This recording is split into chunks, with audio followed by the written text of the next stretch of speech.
In my sophomore year at a college town not too big, but big enough for fall to show off its leaf colors like in the movies. I once thought my life would pass by quite peacefully. Classes, part-time at the coffee shop, an old guitar in the dorm room, and a few friends close enough not to feel out of place. And then Rowan entered my life. Not like a bolt of lightning, but like a familiar song suddenly playing louder. I met him for the first time in modern American literature class, on a Monday morning when many were still sleepy. Rowan sat 2 rows ahead, tilting his head to listen. The first thing I noticed wasn't his face, but his hand twirling a pencil, patient and rhythmic. But then I saw the frayed fabric bracelet on his wrist. A small detail that made me curious enough to only jot down 3 lines the whole class. His name came up when the professor called roll Rowan Blake. I used the excuse of borrowing notes after class, not because I needed them, but because I needed a reason to talk. Rowan laughed and said, "My notes aren't pretty, but if you can handle the bad handwriting, go ahead." When he handed me the notebook, I caught a glimpse of his phone wallpaper flashing.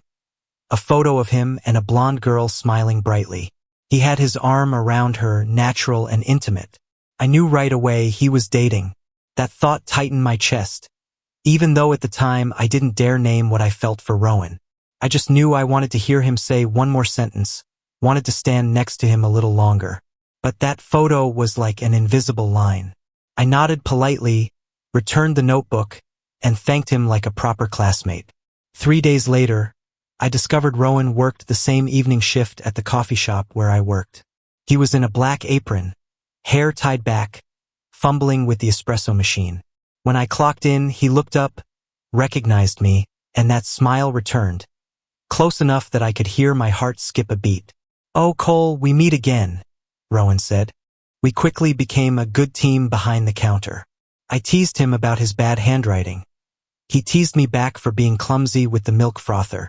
Amid the small talk, I learned a few things. Rowan grew up in the suburbs, liked early morning runs, and yes, had a girlfriend named Lily, studying psychology. When he mentioned her, his voice was both warm and distant. From the moment I confirmed about Lily, I paid even more attention to Rowan. I noticed how he furrowed his brow when counting change, how he leaned in to listen to others, how he carefully wiped the counter even when it was already clean. I told myself, it's just liking someone who doesn't belong to you. One late closing night, the shop was left with only yellow lights and the smell of coffee. Rowan asked if I wanted to walk home together since our dorms were in the same direction. We walked through quiet streets, dry leaves crunching underfoot. He told me that lately he and Lily had been arguing a lot, that things weren't as easy as in freshman year. I didn't probe, I didn't dare, but I heard the emptiness in his voice. "Have you ever felt like you're living according to someone else's plan?" Rowan asked. I paused for a beat. I thought about the times I avoided looking in the mirror longer than necessary, the times I changed the subject when friends mentioned dating the opposite sex. I thought about the feeling when looking at Rowan in class like a door opening in my chest. I think, yes, I said. But then sometimes, something happens and you realize you don't want to continue like that. Rowan looked at me for a long time. That moment was brief, but I knew it would stay in my memory for a long while. Then he smiled faintly, breaking the seriousness. "Sounds too philosophical. Don't forget the essay tomorrow. Okay?" We kept walking. I knew I was sliding into something dangerous, liking someone who was taken. But I also knew that from now on, every story of mine would have Rowan's name in the middle. And I had no idea that the answer to his question, about living according to someone else's plan, would start from that very moment, when a guy dating a girl slowly turned to look at me. I started looking forward to shifts not just for the minimum wage or the perfectly foamed cappuccino, but for the feeling of seeing Rowan push through the glass door. Each time, the whole room seemed to change its light. It sounds silly, I know, but sometimes the heart doesn't care about being mocked by others. The following weeks flowed by like a quiet stream. We sat next to each other in class, occasionally swapping essays to read, and together looking out the window when the first snow began to fall. I learned that Rowan didn't drink coffee after 10 p.m. because it kept him up, that he hated raisins but liked oatmeal cookies, that he ran when stressed and listened to slightly sad indie music on gray days. And me, I hid the most important thing. that I was falling in love with him. One Saturday afternoon, the shop was empty. Rowan climbed the wooden ladder to change the chalk menu board, while I stood below holding it steady. His sweater rode up, exposing a patch of pale, thin skin on his back like paper. My heart suddenly pounded, not because I feared the ladder falling. I looked away, reminding myself to stay alert. But then Rowan said, without turning down, "Lily wants me to move in with her this summer." I gripped the rung tighter. "How do you feel about it?" "I don't know." Rowan sighed, the sound clearer than the chalk scraping the board. "Everything feels right, stable. Everyone thinks it's the logical next step. But I'm not sure if it's what I want, or just what's expected of me." He climbed down, standing close enough that I could smell the soap from his sweater. Close enough that I could touch his shoulder if I reached out. But I didn't. I just said, "You have the right to be unsure." Rowan looked at me, his eyes serious enough to make me swallow hard. "Cole, have you ever felt stuck between who you are and who others think you should be?" "Yes." That answer flashed in my mind so quickly it almost hurt. I remembered my childhood in the suburbs, dinners with questions like, "Any girls you like yet?" and the times I laughed it off to avoid scrutinizing looks. I remembered nights in the dorm bed, phone light on the ceiling, wondering if I could live truthfully without losing everything. "I feel that almost every day," I said softly. "But I also think sometimes you meet someone who makes all the questions unavoidable." The words hung between us. Rowan froze, and I realized I just stepped closer to the line I'd drawn myself. A customer walked in, the doorbell jingling, breaking the moment. We returned to work, but the feeling between us wasn't the same anymore. A few days later, Rowan told me Lily wanted to come to the shop. I nodded, trying to act normal. When she walked in, I understood why people looked at them and said, "Perfect couple." Blonde hair tied low, radiant smile, cream-colored coat. She hugged Rowan naturally, as if they'd touched 1,000 times. I smiled, reminding myself I was just the guy behind the counter making drinks. "So you're Cole," Lily said, eyes bright, voice friendly. "Rowan talks about you a lot." I glanced at Rowan. He blushed slightly. Just class stuff. That small phrase was enough to weigh down my heart. But that evening, when the shop was empty, Rowan sat at the table by the window, chin in hand, watching the snow fall. I cleared tables, then sat across from him without realizing. "Everything okay?" I asked. Rowan nodded but didn't smile. I look at Lily and think, I care about her, really care. But at the same time, part of me isn't there anymore. Like I'm standing off to the side of my own life.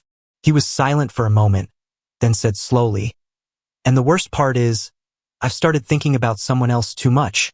My heart sank, then surged to my throat. I didn't ask who. I didn't dare.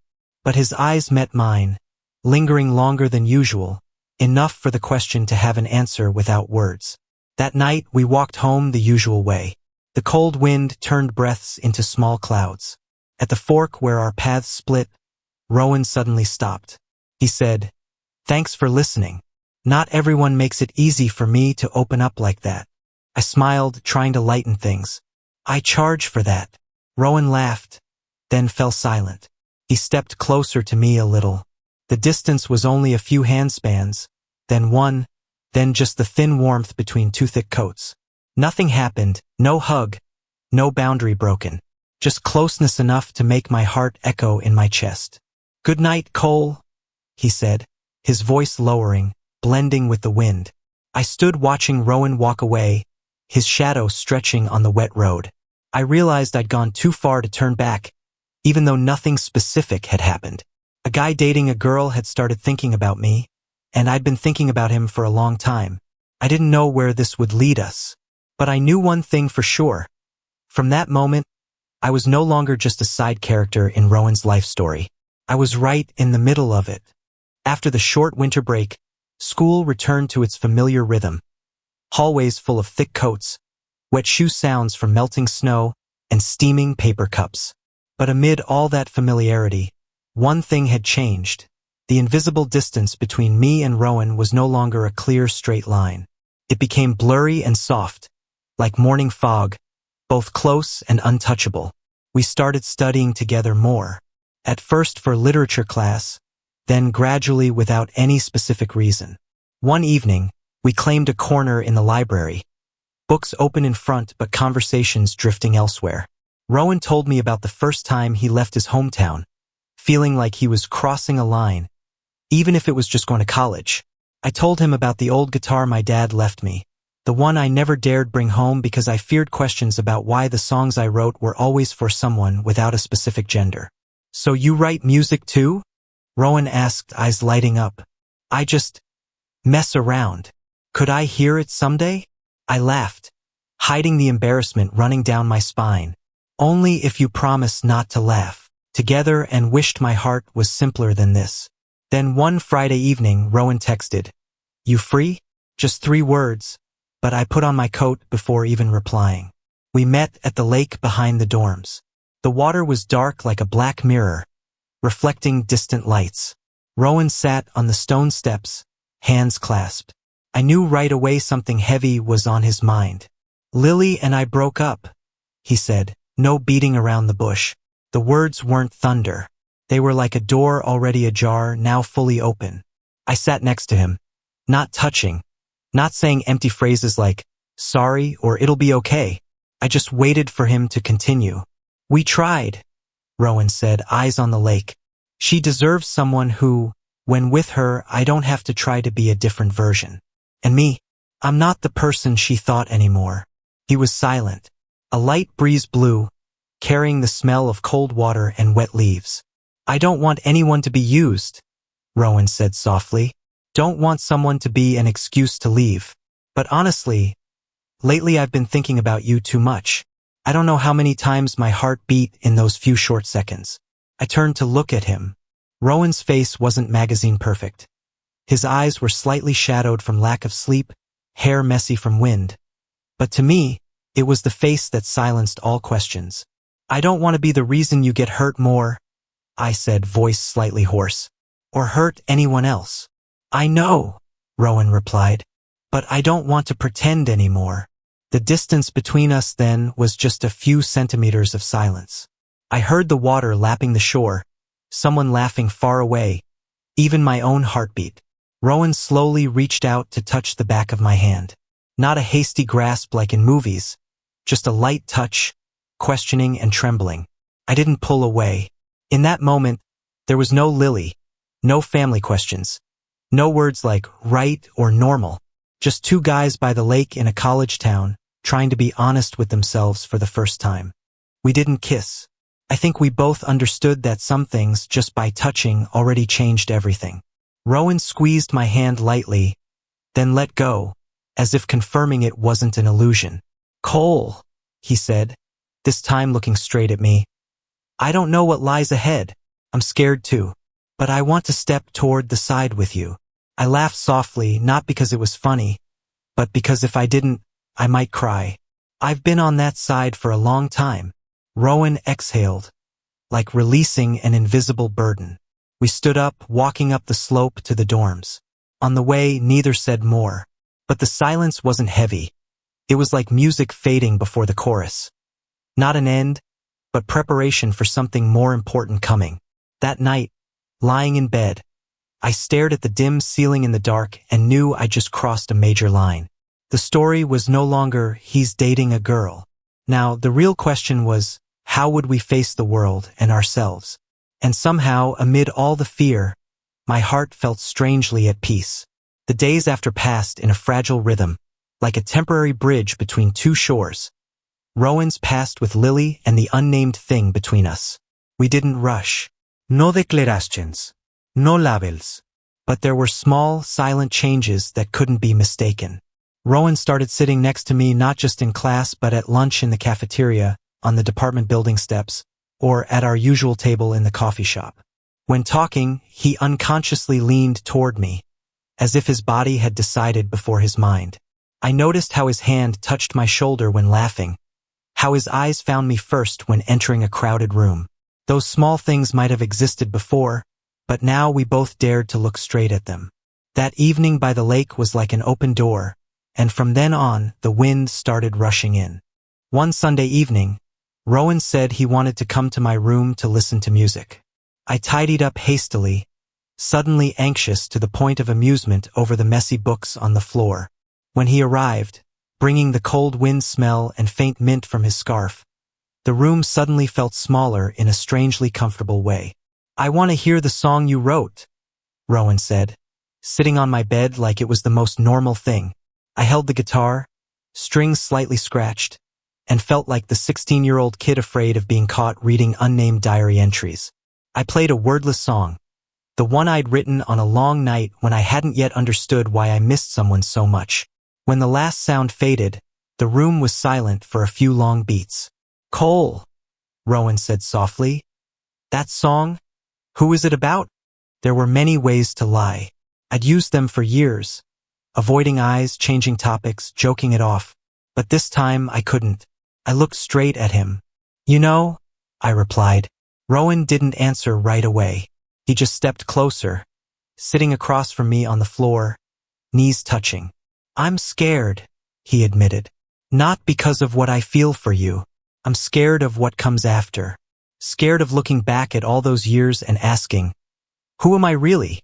I took a deep breath. "You don't have to know right now. Don't have to name everything today. Just be honest with your feelings." Rowan smiled sadly. "You sound like you've thought about this a lot." "Because I have," I replied, daring to say it aloud for the first time. A moment of silence. Then, very slowly, Rowan reached up to touch my cheek. Not abrupt, not flustered, like he was checking if I was real. I leaned into his palm without thinking. The kiss came not like exploding fireworks, but like a warm wave quietly rising and overflowing everything.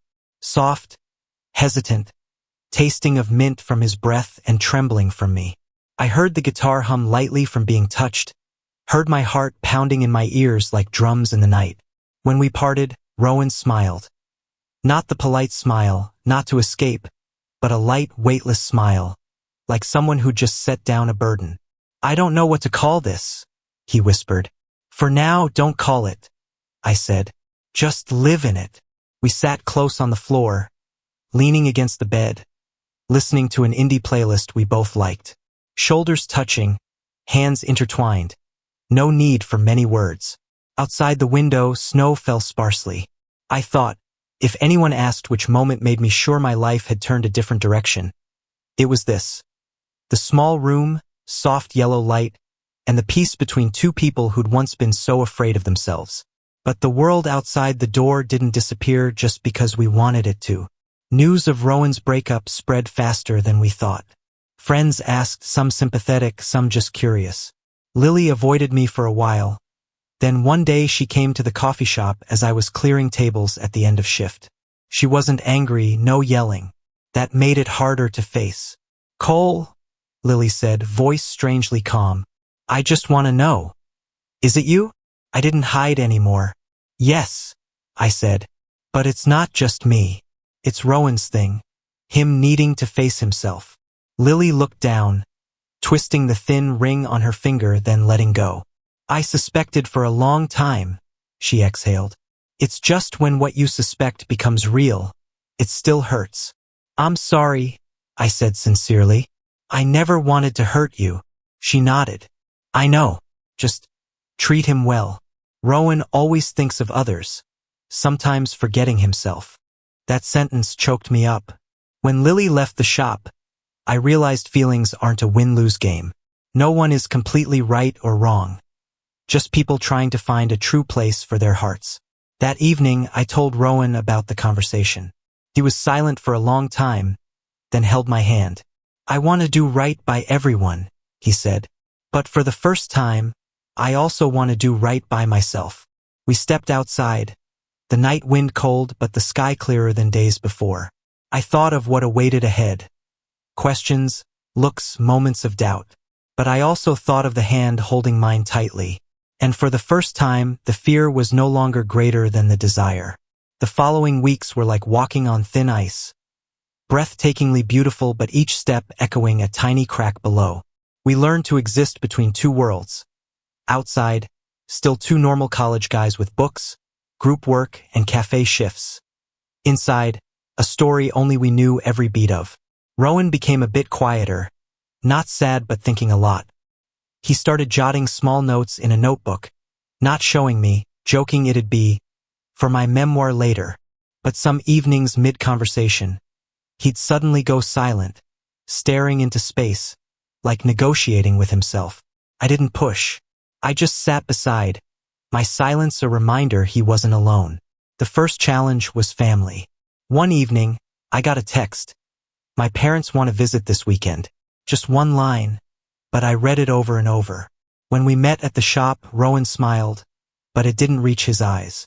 They're very traditional, he said, twirling the paper cup in his hand. I haven't told them anything about everything happening. I don't expect you to right away, I replied. Not because I'm not important, just because it has to be your choice. Rowan nodded, exhaling. I know. It's just since I'm not good at pretending anymore. That weekend, I didn't see Rowan.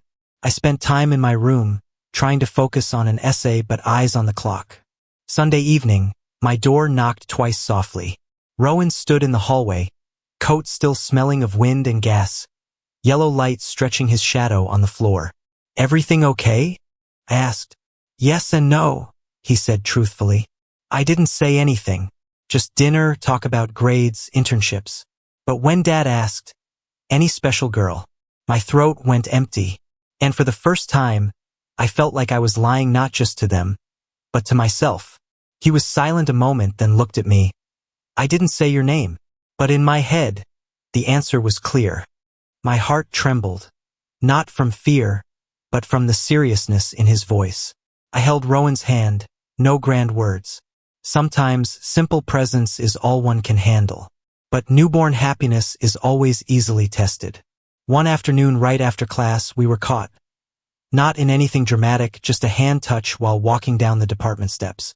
A classmate saw, surprised eyes glancing then disappearing into a phone screen. But the next day, hallways were full of longer looks, whispers not too quiet. At the coffee shop, two guys at the next table whispered, "Isn't Rowan the one who just broke up?" Heard it's because of a guy in class. I bent over the coffee machine, hands still working but heart pounding. Rowan sat in the far corner, pretending to read intently, but I saw his fingers gripping the page edge until white. That evening, Rowan didn't come to my room as usual. Phone silent. The waiting hours stretched into a night. My head full of questions. Was he regretting, or just needing space? Near midnight, another knock. Rowan stood there, tired like he'd run a long way. I'm panicking, he said as soon as he entered. Not because of you, because of everything that follows. The looks, rumors, possibilities I'm not ready to name. I understand, I said softly, though my heart ached instantly. If you need to stop. No, Rowan interrupted, shaking his head hard enough to mess his hair. I don't want to stop. It's just, I need to learn not to fear my own happiness. He sat next to me, forehead on my shoulder. All my life I've done the right thing by others' definitions. For the first time, what I want doesn't match that. And I'm getting used to this feeling. I wrapped my arms around him. Not a victorious hug, but one for someone trembling on a new path. We sat like that a long time, no lights on, letting darkness soften every edge. A turning point came unexpectedly at semester's end, when the department held a small fundraiser performance.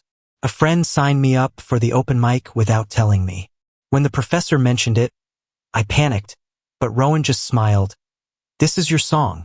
Let it be heard. I stood on the makeshift stage, yellow lights casting down on plastic chairs. The crowd murmured softly. I saw Rowan in the second row, no hiding, just sitting there, hands on knees, waiting for me to start. I sang the wordless song I'd played for him before. This time I added lyrics. No names, no details, just a story about a guy who thought his path was set, until meeting someone else and realizing the heart can change direction. When the song ended, no roaring cheers, just real, full, warm applause. I stepped off stage, knees still shaky. Rowan stood, approaching. Amid the noisy crowd, we just looked at each other. A look clearer than any definition. "Thank you," he whispered, "for singing what I haven't dared say." That evening, as we walked back, the small city covered in thin fog, the familiar road suddenly seemed to open wide before us. I understood we weren't done. Ahead were still hard conversations, doubtful days, times we'd have to defend ourselves from old fears. But I also knew something else strangely clear. We'd stepped out of the safe zone, not to prove anything to the world, but to be honest with each other. And sometimes that's enough to start over.